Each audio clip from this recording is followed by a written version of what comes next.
Kaya kung gusto mo maranasan ng true power, bumili ka ng King of Underbone.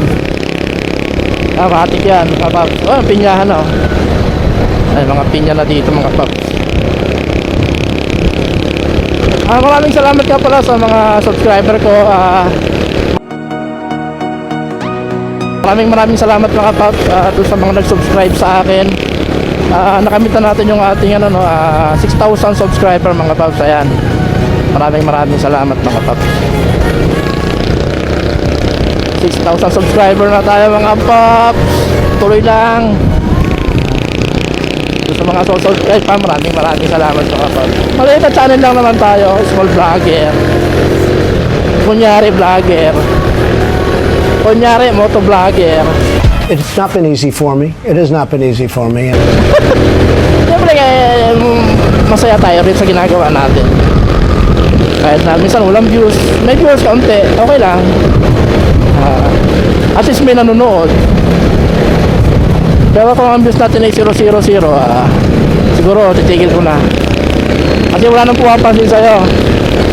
As a vlogger, kung vlogger ka,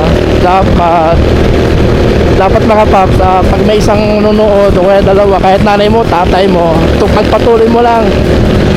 At least may humahanga sa'yo. Walang pinagkaiba yan sa pag tinanong ka ng nanay mo, tatay mo kung pogi ka. Siyempre, maging sinungaling pa naman yan. Siyempre, sabihin niya, pogi ka. Parang ganyan lang yan mga paps.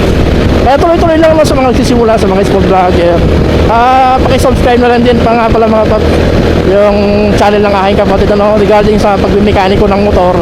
Idras Motovlog mga paps. Ayan, pakisubscribe na lang mga paps.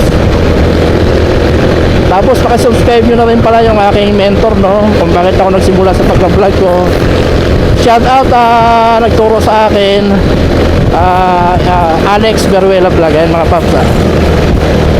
Tsaka kasi shout out ko na rin yung mga vlogger na kung bakit ako nag-vlog mga paps. Yung inspired talaga ako sa kanila. Number 1 talaga mga paps na idol ko. Sana makita ko ng personal, si Red Motovlog mga paps. Si Red Motovlog.